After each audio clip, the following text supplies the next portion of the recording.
نحمدہ ونصلی ونسلم علی رسولہ الکریم، اما بعد، اعوذ باللہ من الشیطان الرجیم، بسم اللہ الرحمن الرحیم۔ محمد رسول اللہ والذین معہ اشداء علی الکفار رحماء بینہم، صدق اللہ العظیم۔ رب اشرح لی صدری ویسر لی امری واحلل عقدۃ من لسانی یفقہوا قولی۔ صلاۃ و سلام علیک یا سیدی یا رسول اللہ۔ حمد و صلاۃ پر مشتمل مختصر ترین خطبہ کے بعد نہایت ہی واجب الاحترام معزز و محترم سامعین کرام، عزیزان گرامی قدر، اللہ رب العزت کے فضل و کرم سے، اس کی دی ہوئی توفیق سے بندہ ناچیز نے، حقیر نے، فقیر نے آپ احباب کے سامنے اللہ رب العزت کی مقدس و مطہر کتاب میں سے مقدس الفاظ تلاوت کرنے کا شرف حاصل کیا ہے۔ دعا گو ہوں کہ اللہ تبارک و تعالی مجھ بندہ ناچیز کو حق اور سچ کہنے کی توفیق عطا فرمائے۔ آج جو آیت کریمہ کا ایک حصہ میں نے تلاوت کیا ہے،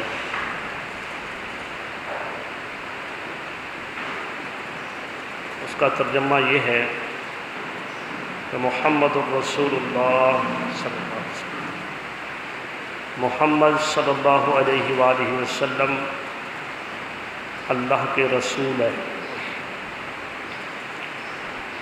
والذین معہ، اور وہ جو ان کے ساتھ ہے، اشداء علی الکفار، وہ کافروں پر بڑے سخت ہے، رحماء بینہم، اور آپس میں بڑے شیر و شکر ہیں۔ اس آیت کریمہ کے حصے کے اندر اللہ رب العزت نے اپنے پیارے حبیب حضرت محمد مصطفیٰ صلی اللہ علیہ وآلہ وسلم کے جو ساتھی ہیں، جن کو ہم صحابہ کرام کہتے ہیں، اور معہ سے مراد حضور علیہ السلام کے سے تعلق رکھنے والے صحابہ بھی ہیں اور اہل بیت اطہار بھی ہے، ازواج مطہرات بھی ہیں۔ تو اللہ رب العزت نے حضور علیہ السلام سے جو تعلق رکھتے ہیں، تو ان کے متعلق ارشاد فرمایا کہ ان کی خاصیت یہ ہے کہ اشداء علی الکفار، وہ کافروں پر بڑے سخت ہے، ورحماء بینہم، اور آپس میں بڑے شیر و شکر ہیں، آپس میں بڑے رحیم ہیں اور کافروں پر بڑے سخت ہیں۔ اس آیہ کریمہ کے حصے کو میں نے موضوع سخن اس وجہ سے بنایا کہ سیدنا حضرت عمر فاروق رضی اللہ تعالی عنہ، ان کی یوم شہادت آج کے دن سے بالکل قریب ہے۔ تو اس وجہ سے میں نے اس آیت کریمہ کو موضوع سخن بنایا۔ حضرت سیدنا عمر فاروق رضی اللہ تعالیٰ عنہ آپ کی شہادت ایک روایت کے مطابق 23 جمادی الآخر یہ مہینہ جو چل رہا ہے اختتام پذیر ہونے والا ہے، تو 23 جمادی الآخر کو ہوئی، اور ایک روایت کے مطابق 26 جمادی الآخر کو ہوئی۔ ایک روایت میں 23 جمادی الآخر کو آپ پر لولو فیروز بدبخت نے حملہ کیا اور آپ کو زخم آئے، تو 3 دن کے بعد 26 کو آپ زخم و کتاب نہ لاتے ہوئے آپ اس جہان فانی سے رحلت فرما گئے۔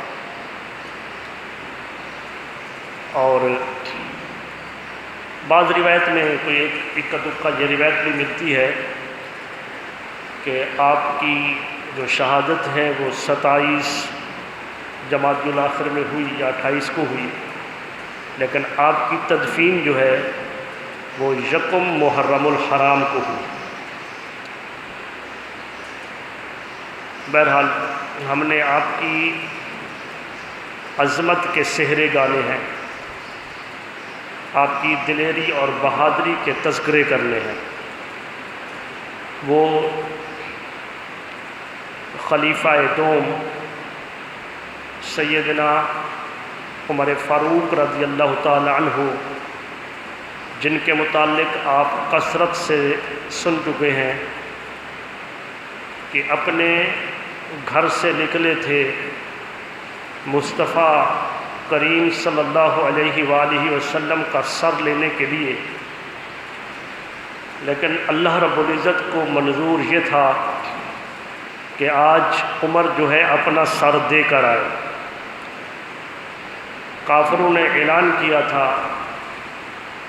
انعام کا اعلان کیا تھا، اکرام کا اعلان کیا تھا، اپنے گھر سے نکلے تھے، ننگی تلوار تھی، اور راستے میں حضرت نعیم رضی اللہ تعالی عنہ ملے تو انہوں نے پوچھا کہاں کا ارادہ ہے، تو آپ نے غصے میں کہا کہ آج محمد کا کام تمام کرنے جا رہا ہوں۔ حضرت نعیم رضی اللہ تعالی عنہ نے بھی اپنا اسلام چھپایا ہوا تھا، لیکن جب یہ بات سنی تو آپ نے کہا کہ پہلے اپنے گھر کی خبر لو، تمہاری بہن اور تمہارا بہنوئی اسلام قبول کر چکے ہیں۔ تو سیدنا عمر فاروق رضی اللہ تعالی عنہ کو مزید غصہ آیا اور آپ سیدھے اپنی بہن کے گھر گئے۔ طویل واقعہ ہے، واقعہ نہیں سنانا چاہتا، کچھ اور نقطوں پر بات کرنا چاہتا ہوں، لیکن یہ بتانا چاہتا ہوں کہ سر لینے کے لیے گئے، بہن کے گھر میں پہنچے تو اندر سے قرآن کی آواز آئی، قرآن مجید فرقان حمید کی آواز سنتے رہے، باہر کھڑے ہو کر دروازے پر دستک دی تو آواز دی، دروازہ کھولا گیا، قرآن کے اوراق کو چھپا دیا گیا، اور جا کر ان کو کہا کہ میں نے سنا ہے کہ تم صابی ہو گئے ہو، اپنے باپ دادا کے دین کو چھوڑ دیا ہے، تو میں تمہیں اس وقت تک مارتا پیٹتا رہوں گا جب تک تم اپنے سابقہ دین پر واپس نہیں آؤ گے۔ تو ان کو مارنا پیٹنا شروع کیا، تو آپ کی بہن نے کہا کہ یہ جان جا تو سکتی ہے لیکن محمد عربی پر لایا گیا دین اسلام چھوڑا نہیں جا سکتا۔ اس قدر مار پیٹ کے باوجود جب عمر فاروق نے دیکھا کہ یہ ٹس سے مس نہیں ہو رہی، اس قدر مار برداشت کر رہی ہیں، تو پھر انہوں نے کہا کہ وہ ذرا ہمیں بھی سناؤ جو کلام تم پر اثر کر گیا ہے۔ تو آپ کی بہن نے کہا کہ باوضو اور باطہارت اس مقدس کلام کو سنا جاتا ہے، ایسے نہیں سنا جاتا بلکہ باطہارت سنا جاتا ہے۔ ہمارے فاروق نے غسل کیا، پھر ان کے سامنے قرآن مجید کی آیات کو تلاوت کیا گیا، عمر فاروق رضی اللہ تعالیٰ عنہ کے دل کی دنیا بدل گئی۔ اب وہ کہنے لگے حضرت خباب سے کہ اب مجھے محمد عربی کے پاس لے چلو۔ حضور علیہ السلام کی بارگاہ میں دار ارقم میں میرے آقا موجود تھے۔ حضرت امیر حمزہ حضور علیہ السلام کے چچا، وہ آپ کا پہرا دے رہے تھے۔ حضرت امیر حمزہ کو کسی نے کہا کہ باہر عمر آ رہا ہے، تو حضرت امیر حمزہ نے فرمایا کوئی بات نہیں، اسے آنے دو، اچھی نیت سے آ رہا ہے تو فبہا، اور اگر بری نیت سے آ رہا ہے تو میں عمر کو اسی کی تلوار سے قتل کر دوں گا۔ بس حضرت عمر فاروق رضی اللہ تعالیٰ عنہ جب گئے، کیونکہ قرآن مجید فرقان حمید کا پہلے ہی ان کے دل پر اثر ہو چکا تھا، غلام بن کر نیت غلامی کے لے کر جا رہے تھے، بس سیدھے حضور علیہ السلام کی بارگاہ میں حاضر ہوئے اور آپ صلی اللہ علیہ وسلم کے دست اقدس میں دست دے کر، ہاتھ دے کر آپ کہ دین اسلام، اللہ کے پسندیدہ دین اسلام کو آپ نے قبول کر لیا۔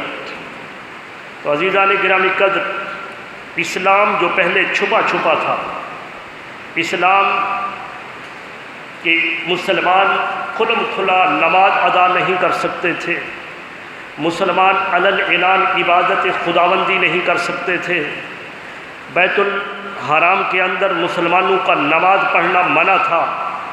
سیدنا عمر فاروق رضی اللہ تعالی عنہ جب اسلام قبول انہوں نے کیا تو اللہ تبارک و تعالیٰ کے حبیب کی بارگاہ میں عرض کی، یا رسول اللہ، کیا ہم حق پر نہیں ہیں؟ کیا ہمارا دین اسلام حق نہیں ہے؟ کیا آپ اللہ کے سچے رسول نہیں ہیں؟ میرے آقا صلی اللہ علیہ وسلم نے فرمایا کیوں نہیں، ہمارا دین اسلام حق ہے، ہمارا دین سچا دین ہے۔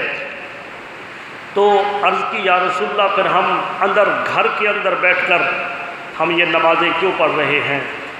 ہم خانہ کعبہ کے اندر عبادت اور ریاضت کیوں نہیں کرتے؟ تو اس وقت سے دو صفیں بنی، ایک صف کی قیادت یعنی سامنے آگے تلوار لے کر بڑھ رہے تھے حضرت سیدنا امیر حمزہ، اور دوسری صف کی قیادت کر رہے تھے حضرت فاروق اعظم رضی اللہ تعالی عنہ۔ تو عزیزان گرامی قدر، یہ فاروق اعظم، آپ کو جو یہ فاروق کا لقب ملا ہے، یہ بارگاہ مصطفیٰ سے ملا ہے، اس لیے کہ آپ کے آنے سے پہلے اسلام چھپا ہوا تھا۔ جب آپ آئے، اسلام میں داخل ہوئے تو اسلام واضح ہو گیا، اسلام اور باطل میں فرق ہو گیا۔ لہذا سیدنا فاروق اعظم رضی اللہ تعالی عنہ نے اسلام اور کفر کے اندر فرق کیا، تو بارگاہ نبوت سے پھر آپ کو فاروق اعظم کا لقب ملا۔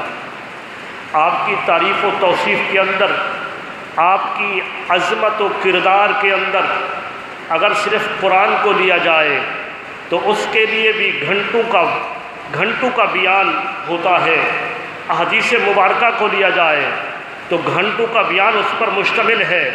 لیکن عزیزان گرامی قدر، آج آپ احباب کے سامنے میں آپ کی جرأت مندانہ باتیں آپ احباب کو بتانا چاہتا ہوں۔ آپ نے جو اسلام قبول کیا، حضور علیہ السلام کی سنگت میں آئے، آقا علیہ السلام کی رفاقت میں آئے، اور آقا صلی اللہ علیہ وسلم کے ظاہری حیات کے اندر بھی آپ رضی اللہ تعالی عنہ کے جرأت مندانہ اقتدامات آپ پر عیاں ہیں۔ وہ غزوات کے اندر بھی آپ کے جرأت مندانہ جواہر اور آپ کے کارنامے موجود ہیں۔ لیکن آج میں صرف آپ احباب کے سامنے وہ جو آپ کی خلافت کے اندر جب آپ خلیفہ بنے، اور کب خلیفہ بنے، حضرت سیدنا عمر فاروق رضی اللہ تعالی عنہ جس دن حضرت ابو بکر صدیق رضی اللہ تعالی عنہ وہ میرے آقا صلی اللہ علیہ وآلہ وسلم کے یار غار، میرے آقا صلی اللہ علیہ وسلم کے یار مزار سیدنا ابو بکر صدیق رضی اللہ تعالیٰ عنہ جس وقت آپ کا وصال ہوا 22 جمادی الآخر اور 13 ہجری، سن 13 ہجری 22 جمادی الآخر میں سیدنا ابو بکر صدیق رضی اللہ تعالیٰ عنہ کا وصال ہوا، اور آپ کے وصال کے دن ہی سیدنا عمر فاروق رضی اللہ تعالیٰ عنہ خلافت پر متمکن ہوئے۔ آپ خلافت کے منصب پر متمکن ہوئے، آپ کو خلافت عطا کی گئی، اور جب آپ کو خلافت عطا کی گئی تو آپ کے رہن سہن، آپ کا بود و باش، کھانا پینا، ان کی مقام تو اپنی جگہ پر ہے کہ آپ جب خلیفہ مقرر ہوئے اس وقت سے لے کر 23 ہجری تک یہ 10 سال بنتے ہیں۔ ان 10 سال کے اندر آپ رضی اللہ تعالی عنہ نے جو چادریں زیب تن کی تھیں انہی کو پہنے رکھا، پھر اس کے بعد دوسری چادر آپ نے نہیں پہنی، چادر پھٹ جاتی تو پیوند لگا دیتے۔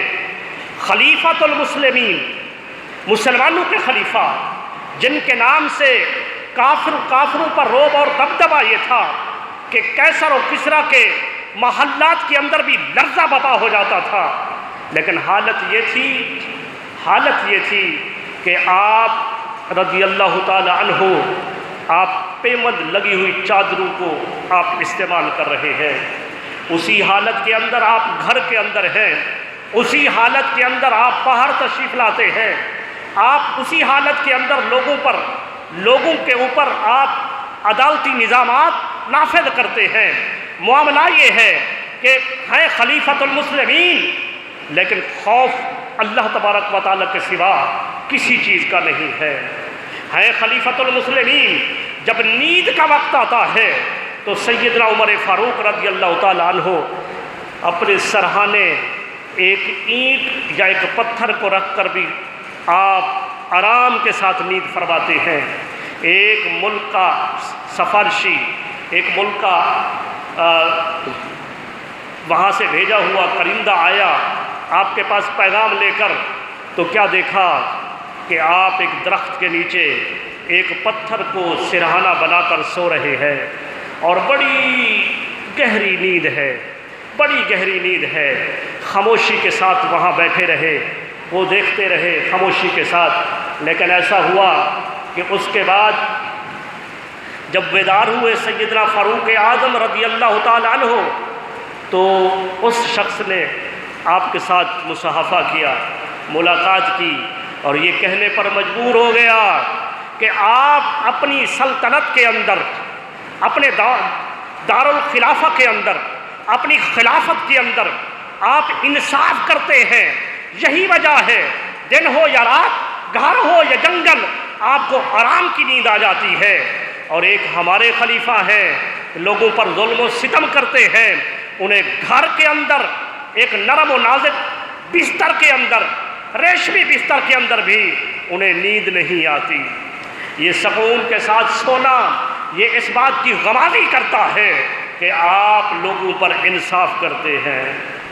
عزیزان گرامی قدر، سیدنا عمر فاروق رضی اللہ تعالی عنہ جب 13 ہجری کو آپ خلافت پر متمکن ہوئے تو آپ نے دین اسلام کی ترویج کے لیے کیا کام کیا، آپ نے کتنے علاقوں کو فتح کیا، صرف چند حوالے جات سے آپ کو بتانا چاہتا ہوں۔ میں یہ بتانا چاہتا ہوں کہ جس وقت آپ خلافت پر متمکن ہوئے، بتا رہا ہوں کہ 13 ہجری تھا، لیکن جب 14 ہجری آیا تو سیدنا عمر فاروق نے دمشق کو فتح کیا۔ 14 ہجری، 1 سال گزرنے کے بعد دمشق کو فتح کیا، بصرہ کو فتح کیا، بال بک کو فتح کیا، ایلا کو فتح کیا۔ ارے یہ جو مقام بتا رہا ہوں یہ سیدنا عمر فاروق نے رضی اللہ تعالی عنہ نے 14 ہجری کے اندر ان مقامات کو فتح کیا۔ 15ویں ہجری آئی تو سیدنا عمر فاروق رضی اللہ تعالیٰ عنہ نے آپ نے اردن کو فتح کیا۔ 15ویں ہجری کے اندر اردن کو فتح کیا، اور اس کے بعد اردن کے بعد جنگ قادسیہ اور جنگ یرموک، آپ تاریخ کے اوراق سے واقف ہیں، آپ سمجھتے ہیں کہ 15ویں ہجری کے اندر سیدنا عمر فاروق رضی اللہ تعالیٰ عنہ نے اردن کو بھی فتح کیا اور جنگ یرموک اور جنگ قادسیہ کو بھی لڑا۔ اور 16ویں سن ہجری کے اندر، یہ ایک سال کی بات آتی ہے، یہاں صدیاں نہیں گزر رہی، یہاں کئی سال نہیں گزر رہے، ارے وہ 13ویں ہجری کے اندر تو آپ خلافت پر متمکن ہوئے ہیں۔ 14ویں ہجری کے اندر 1 سال کے بعد آپ نے دمشق کو فتح کیا ہے، بالبک کو فتح کیا ہے، اور آپ نے ایلا کو فتح کیا ہے۔ تو یہ 15ویں صدی کے اندر آپ نے اردن کو فتح کیا ہے، اور اس کے بعد جنگ قادسیہ لڑی ہے اور جنگ یرموک لڑی ہے۔ جب 16ویں ہجری آتی ہے 2 سال کے بعد، تو سیدنا عمر فاروق رضی اللہ تعالیٰ عنہ کے دور خلافت کے اندر تو آپ نے مدائن کو فتح کیا۔ یہ عراق اور ایران ایک ہی سلطنت تھی۔ سیدنا عمر فاروق رضی اللہ تعالیٰ عنہ کے بھیجے ہوئے سپہ سالار سیدنا سعد بن ابی وقاص رضی اللہ تعالیٰ عنہ نے پھر یہ عراق اور ایران کو فتح کیا۔ یہ 16ویں ہجری کی بات کر رہا ہوں۔ 16ویں ہجری کے اندر مدائن کو فتح کیا، اور کسرا کے محل کے اندر، کسرا اس وقت کی سپر پاور طاقت کسرا، اس کے خود اپنے محل کے اندر حضرت سعد بن ابی وقاص رضی اللہ تعالی عنہ نے وہاں پر نماز جمعہ امامت میں ادا کی۔ لوگوں نے آپ کی امامت میں نماز جمعہ کسرا کے محل کے اندر ادا کی۔ مملکت عراق کے اندر یہ پہلا جمعہ تھا جو مملکت عراق کے اندر ادا کیا گیا۔ اور اس کے بعد پھر اسی سن ہجری کے اندر 16ویں سن ہجری کی بات کر رہا ہوں کہ اسی سن ہجری میں آپ نے تقرید کو فتح کیا۔ پھر سیدنا عمر فاروق خود تشریف لائے اور بیت المقدس کو فتح کیا۔ 16 سن ہجری میں بیت المقدس کو فتح کیا، اور پھر اس کے بعد شہر جابیہ کے اندر آپ نے معروف خطبہ دیا۔ اسی موقع پر آپ نے مجھ کو فتح کیا۔ تو عزیزان گرامی قدر، یہ ایک ہی اللہ تبارک و تعالیٰ کے پیارے حبیب صلی اللہ علیہ وسلم کا غلام ہے کہ ایک سال کے اندر یہ تو معروف مقامات بتا رہا ہوں، ورنہ چھوٹے جزیروں کی بات کروں تو بات کچھ اور ہوتی ہے۔ تو ایک اللہ تبارک و تعالیٰ نے جن کو یہ طاقت عطا کی تھی، انہوں نے ایسے مقامات کو ایک سال کے اندر انہوں نے فتح کیا۔ پھر اس کے بعد 17ویں سن ہجری آئی، 17 سن ہجری، تو آپ نے اس سال مسجد نبوی کی تعمیر کا کام شروع کیا، مسجد نبوی کی توسیع کی۔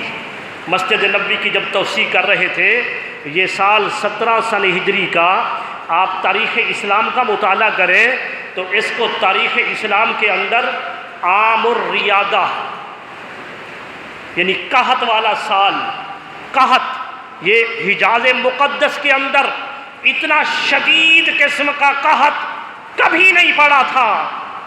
تو یہ عام الریادہ جو سال ہے سن 17 ہجری ہے۔ اس سن 17 ہجری کے اندر سیدنا فاروق اعظم رضی اللہ تعالی عنہ نے مسجد نبوی کی توسیع کی، اور پھر قحط کا موسم تھا، تو اس قحط کے موسم میں آپ نے نماز استسقاء ادا کی۔ اور یہاں ایک بات بھی بتاتا چلوں کہ سیدنا حضرت عمر فاروق رضی اللہ تعالی عنہ نے جب نماز استسقاء ادا کر لی تو دعا سے پہلے، نماز پڑھنے کے بعد سیدنا عباس رضی اللہ تعالی عنہ، حضور علیہ السلام کے چچا، ان کا ہاتھ اپنے ہاتھ میں لیا اور ہاتھ کو بلند کیا، اور اللہ تبارک و تعالیٰ کی بارگاہ میں عرض کی، باری تعالیٰ یہ تیرے پیارے حبیب محمد عربی صلی اللہ علیہ وسلم کے چچا کا ہاتھ ہے، ہم تیرے پیارے حبیب کے چچا کا وسیلہ تیری بارگاہ میں پیش کرتے ہیں، یہ قحط سالی ختم ہو جائے، بارش نہیں ہو رہی، باری تعالیٰ اپنے پیارے حبیب کے چچا کے وسیلے سے بارش عطا فرما، اس قحط سالی کو خوش سالی کے اندر، اس خشک سالی کو خوش سالی کے اندر تبدیل فرما دے۔ تو حضرت سیدنا عمر فاروق رضی اللہ تعالیٰ عنہ نے دعا کی، وسیلہ دیا۔ حضرت عباس رضی اللہ تعالیٰ عنہ کا 17 سال ہجری تھا، عام الریادہ تھا، بس دعا کرنے کی دیر تھی، حجاز مقدس کے اندر بادل گھیرا آئے اور خوب بارش برسی، یہاں تک کہ وہ خشک سالی ہریالی میں تبدیل ہو گئی۔ لیکن یہ سال 17 ہجری کا، اس میں آپ کہیں گے کوئی فتح تو کیا نہیں ہوئی؟ ہاں، یہاں پر فتح بھی ہوئی، یہاں پر فتح بھی ہوئی، ایک علاقے کو بھی آپ نے، رہوزہ کے علاقے کو آپ نے فتح کیا۔ یہ 17 سن ہجری تھا، 18 سن ہجری کے اندر کرکیسا کے علاقے کو آپ نے فتح کیا، کرکیسا کا علاقہ۔ 19 سن ہجری کے اندر آپ نے اردن کے علاقے کو فتح کیا، بلکہ 18 سن ہجری کے متعلق یہ آیا ہے کہ آپ نے 19 سن ہجری کے اندر نیشاپور کو فتح کیا، حلوان کو فتح کیا، حران کو فتح کیا، کمتاس کو فتح کیا، نصیبین کو فتح کیا، دوسرے جزیروں کو فتح کیا۔ یہ ایک سال کے اندر اتنی فتوحات ہو رہی ہیں۔ اور سن 19 ہجری کے اندر وہ کسران کے علاقے کو فتح کیا، 20 ہجری کے اندر مصر کو فتح کیا۔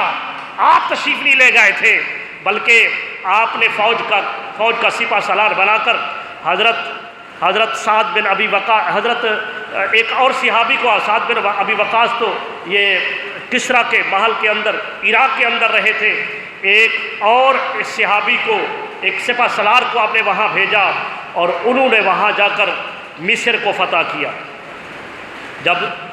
جب 20 سن ہجری میں مصر فتح ہوا تو اس وقت وہاں کے کچھ لوگ آئے اس گورنر کے پاس جو حضرت سیدنا عمر فاروق رضی اللہ تعالیٰ نے جن کو بھیجا تھا، تو وہ ان کے پاس ہے، انہوں نے کہا کہ اب وہ دن آنے والا ہے، دریائے نیل خشک ہو جاتا ہے، اور ایک رسم سالوں سے چلی آ رہی ہے، دریائے نیل اس وقت تک نہیں بہتا جب تک ہم اپنی دوشیزہ لڑکیوں میں سے سب سے زیادہ حسین و جمیل لڑکی کو ہم اس دریا کے اندر اس کا ہار سنگار کرا کے اس کو ذبح نہ کریں۔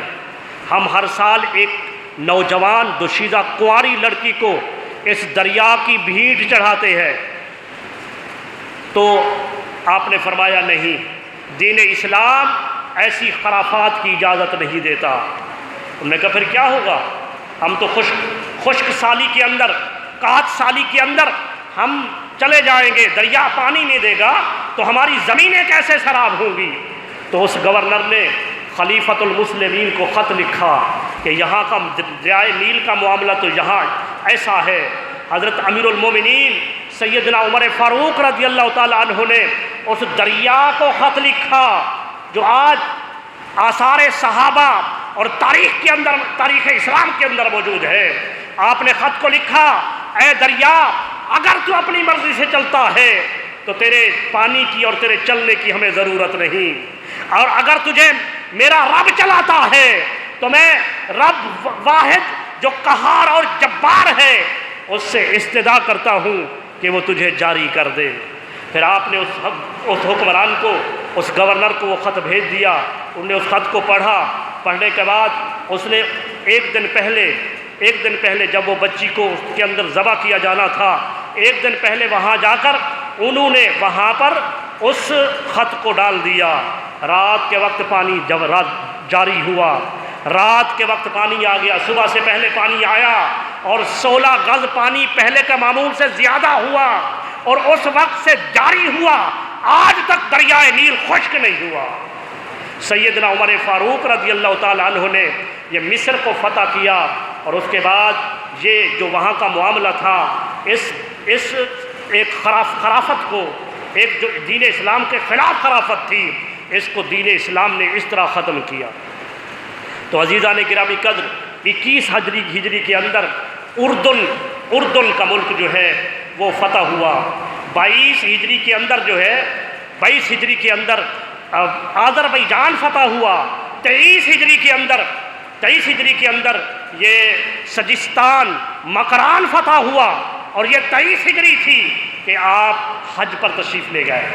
جب واپس آئے حج سے واپس آئے تو واپسی پر وہ لولو فیروز نے آپ کو شکایت کی کہ میرا جو مالک ہے وہ مجھ سے ٹیکس زیادہ لیتا ہے۔ آپ نے فرمایا کام کیا کرتا ہے تو؟ اس نے کہا میں چکیے بناتا ہوں، یہ کام کرتا ہوں۔ فرمایا تمہارا کام تو بہت اچھا ہے، بہت زیادہ چلتا ہے، یہ ٹیکس زیادہ نہیں ہے، بلکہ ایسا کرو مجھے بھی ایک چکی بنا دو۔ اب وہ نوجوان نے کہا، وہ لولو فیروز بدبخت جو تھا، اس نے کہا ہاں میں تو آپ کے پاس شکایت کے لیے پہنچا تھا، لیکن آپ کہتے ہیں کہ ٹیکس صحیح ہے، اور آپ کہتے ہیں مجھے بھی چکی بنا دو، میں تمہیں چکی بنا کر دوں گا، اور چکی ایسی ہوگی جو بغیر بندے کے چلے گی، جو ہوا میں چلے گی۔ وہ نوجوان یہ کہتا ہوا چل دیا۔ فاروق اعظم رضی اللہ تعالیٰ عنہ نے اپنے ساتھ رہنے والے لوگوں سے کہا یہ نوجوان مجھے قتل کی دھمکی دے گیا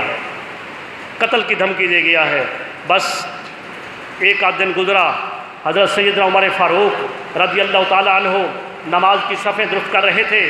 وہ بدبخت لولو فیروز وہ اپنے بغل کے اندر 2 دھاری خنجر لے کر اس کو زہر کے اندر بجھا کر چھپایا ہوا تھا۔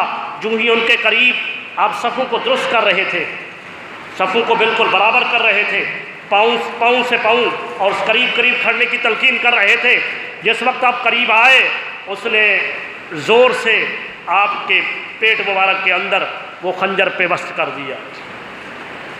آپ زمین پر آ گرے، لیکن آپ نے آواز دی کہ آپ نے صحابہ کرام سے فرمایا کہ تم لوگوں میں عبد الرحمن بن عوف موجود ہے؟ عرض کی جی یا امیر المومنین موجود ہے۔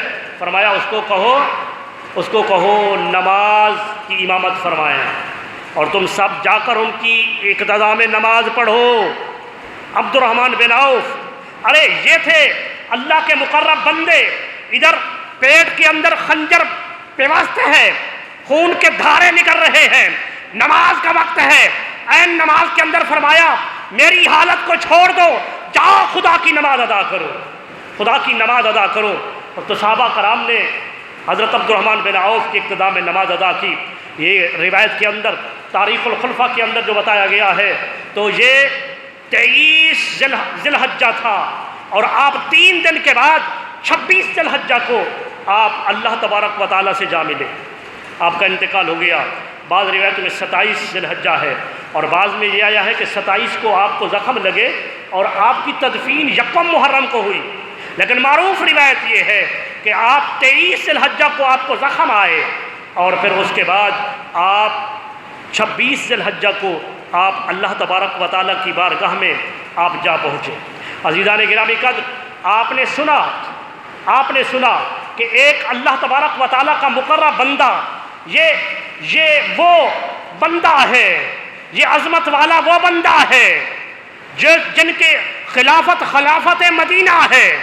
کبھی کبھی آپ بیٹھتے ہیں ٹی وی پر تو سنتے ہیں کچھ آوازیں آتی ہیں کان میں کہ خلافت مدینہ جاری ہونے والی ہے۔ ارے خلافت مدینہ، یہ خلافت مدینہ ہے جو کافروں سے ڈٹ کر نبرد آزما ہوتے تھے، کافروں سے کبھی ڈرتے نہیں تھے، کافروں کے ساتھ جب لڑتے تھے رب کائنات نے فرمایا اشداء علی الکفار، وہ کافروں پر بڑے سخت ہوتے تھے۔ یہی وجہ تھی میں نے 14 ہجری سے لے کر میں نے 23 ہجری تک معروف فتوحات آپ کے سامنے رکھی، معروف علاقے کی فتوحات آپ کے سامنے رکھی۔ ہر سال کے اندر کتنی فتوحات سیدنا عمر فاروق فرما رہے ہیں، اور یہ علاقے جن کو فتح کیا وہاں کہیں کسی مسلمان پر ظلم نہیں ہو رہا تھا، وہاں تو مسلمان تھے ہی نہیں، وہ تو کافر تھے نا، وہ کافر تھے، کافروں کے ساتھ لڑائی تھی، دین اسلام کو ترقی دینی تھی، اسلام کو پھیلانا تھا۔ ارے آج اسلام کو پھیلانا تو دور کی بات ہے، آج ہمارے کانوں کے اندر مسلمانوں کے رونے کی آواز آتی ہے، آج ہم نے آنکھوں کے ساتھ مسلمانوں کو ذبح ہوتے ہوئے دیکھتے ہیں، اور پھر بھی اس کے بعد ہم ٹس سے مس نہیں ہوتے۔ آج جو کچھ فلسطین میں ہو رہا ہے وہ بھی آپ کے سامنے ہے، جو کچھ کشمیر میں ہو رہا ہے وہ بھی آپ کے سامنے ہے، اور آج یہ سب کچھ میرے آپ کے سامنے ہے، ہمارے حکمرانوں کے سامنے ہے۔ لیکن عزیزان گرامی قدر، سوچنا یہ ہے کہ اس حالت کے اندر ہم کہاں کھڑے ہیں، ہم کہاں کھڑے ہیں، ہم سے مراد مسلمان کہاں کھڑے ہیں؟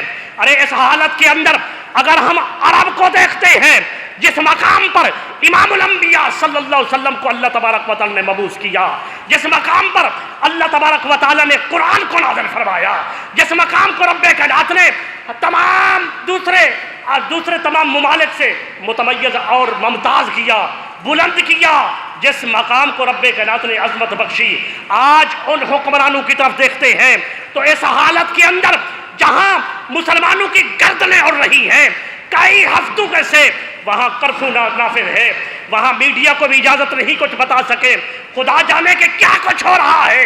ان حالات کے اندر اگر ہم عربی ممالک کو دیکھیں تو عرب کے مملکت جو ہے وہ اس بدمعاش کے ساتھ وہ تجارتی عہد و پیمان کر رہے ہیں، ان کو ایوارڈ سے نواز رہے ہیں۔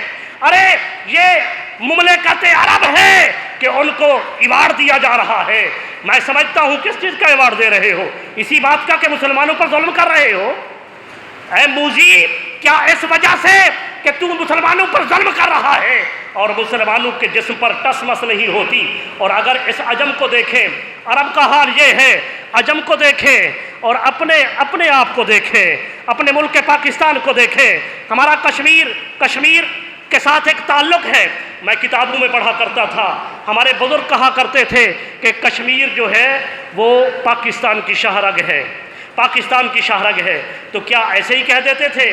سمجھ بات نہیں آتی تھی کہ شاہرگ کیوں کہا؟ ارے اگر میری انگلی کٹ جائے تو میں باقی رہ سکتا ہوں، میرا ہاتھ کٹ جائے باقی رہ سکتا ہوں، میں نے ٹانگ کٹے ہوئے کو بھی بیماری ہوئی پوری ٹانگ کو کاٹ دیا، زندہ رہ سکتا ہے، اور اگر کسی کی شاہرگ کو کاٹ دیا جائے تو بندہ زندہ نہیں رہتا۔ ارے اگر ہماری کشمیر شاہرگ ہے اور یقیناً ہے تو ہمارے بڑوں نے ایسا نہیں کہا تھا۔ وجہ یہ تھی کہ کشمیر ہماری شاہرگ اس وجہ سے ہے کہ ہمارے پانی کے سارے مصادر جہاں سے پاکستان کا پانی آتا ہے وہ کشمیر سے ابلتے ہیں، سارے دریافت کشمیر سے نکلتے ہیں، اور اگر کشمیر پر یہ ہندوستان پانی کو بند کر دے، اور بغیرت کرتا بھی ہے، جب پانی کی ضرورت نہیں ہوتی تو پانی چھوڑ دیتا ہے، ڈبو دیتا ہے۔ بہاولپور کے علاقے کے کتنے اس وقت کھیتوں کو ڈبو دیا، پانی کو چھوڑ دیا، اور جب ضرورت ہوتی ہے تو بند کر دیتا ہے۔ ابھی تو معاہدہ موجود ہے، لیکن جس وقت وہ پکا ابھی بھی فرعون ہے، اور جس وقت وہ بالکل ہم پر سوار ہو جائے گا تو بتاؤ، جب اس نے پانی بند کر دیا تو ہمارا پاکستان جن کی کھیتی کا انحصار پانی پر ہے، اگر پانی بند ہو گیا تو بتاؤ تو صحیح ہمارا پاکستان ریگستان بن جائے گا یا نہیں بن جائے گا؟ ہمارے بڑے اس وجہ سے کہتے تھے کہ کشمیر پاکستان کی شاہرگ ہے، اور کشمیر کے اندر مسلمانوں پر جو ظلم و ستم ہو رہا ہے یہ اسلام کا نقطہ نظر ہے۔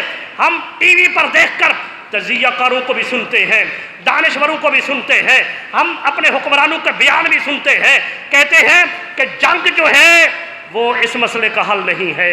ارے میں بھی سمجھتا ہوں کہ جنگ اس مسئلے کا حل نہیں، لیکن یہ تو بتاؤ کہ مذاکرات کرو گے تو کس سے کرو گے؟ کسی عقل مند سے کرو گے؟